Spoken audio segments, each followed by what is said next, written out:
એ વખત હું આવી તો મને ચલાતું નતું, એટલો દુખાવો થતો હતો.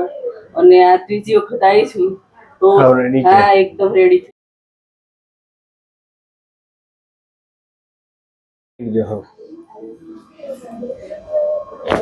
ઓકે લૂઝ આવ ઢીલું નહીં ગયું શરીર, આવ લૂઝ નહીં ગયું, ટાઈટ નહીં ગયું, ટાઈટ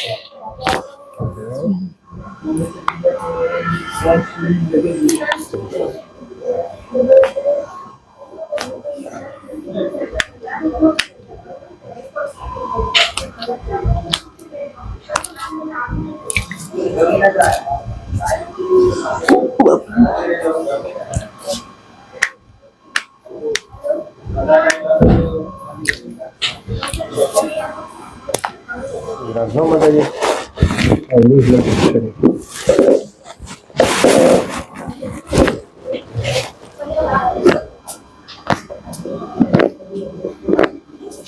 લૂઝ રાખો.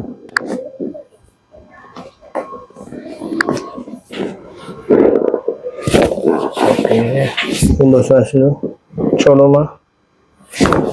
ઓકે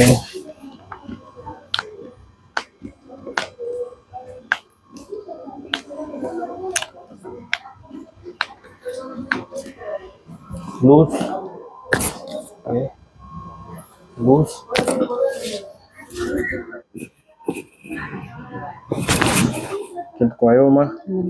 તો મિત્રો આપણી સાથે અત્યારે કૈલાસ બેન છે, જેમને પણ L4 L5 માં ખૂબ ગાદી દબાતી હતી. તો આપણે તેને પૂછીએ, માતાજી આપ ક્યાંથી આવો છો અને આપને શું તકલીફ હતી?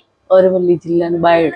અને શું તકલીફ થતી હતી તમને? બહુ જ દુખાવો થતો હતો ને અંદર ગાદી છે ને મણકામાં ગાદી દબાઈ ગઈ હતી, થોડી બહાર આવી ગઈ હતી.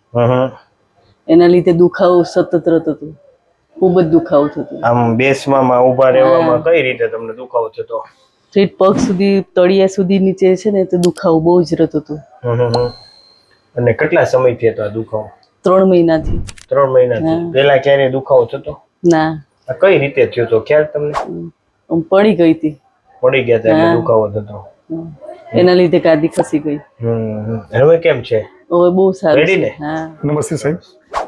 નમસ્તે પ્રભુજી. આપણે જે માતાજીને તકલીફ હતી, કેવી તકલીફ થતી હતી? સાહેબ 3 મહિનાથી બહુ જ તકલીફ હતી અને મેં મારી બાયડ કક્ષાએ મોડાસા અને ગાંધીનગર કક્ષાએ સ્થાનિક ડૉક્ટરો MS ઓર્થોપેડિક ડૉક્ટરો પાસે બતાવ્યું અને મને ત્યાં રિઝલ્ટ ના મળ્યું.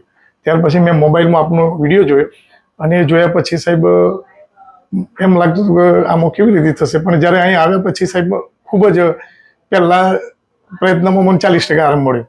ત્યાર પછી સાહેબ બીજા રાઉન્ડમાં અમને સાઈડ હોવું હતી અને આજુ તો લગભગ 70 થી 75% આરામ થઈ ગયો છે. આવી સેવા કરતા હોય એવી જ અપેક્ષા, હું પોતે ટીચર છું અને એ જ અપેક્ષા રાખું છું સાહેબ.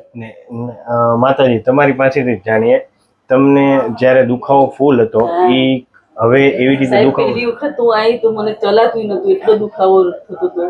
અને આ ત્રીજી વખત આવી છું તો હા એકદમ રેડી થઈ ગઈ. કાકા 75% કે તમને કેમ લાગે? 90% જેવું ફેર પડી ગયો. હે ને? રેડી ને? તો સરસ. હજી તમે 1-2 વાર આવશો ને ત્યાં હાવ રેડી થઈ જશે. થેન્ક યુ સાહેબ. તો કાકા અરે પ્રભુ અરે માતાજી, ગુજરાત રાજ્યના તમામ સ્પાઇનની બીમારી હોય તે આડાઅવડામથી આમ ના પણ સાહેબનો વિડીયો જોઈ અને અહીં અવશ્ય ભાવનગર મુલાકાત લો, ત્યાર પછી તમને ખ્યાલ આવશે કે આ કેવી રીતે આનું પરિણામ આવે છે. ના દવા, ઇન્જેક્શન, ના કોઈ ઓપરેશન, અને આપણને મધ્યમ વર્ગનું પોસાય એવી મામૂલી ફીમો સાહેબ કામ કરે છે. આ તો સેવાનું કામ જેવું છે. નમસ્તે. ખૂબ ખૂબ આભાર પ્રભુ.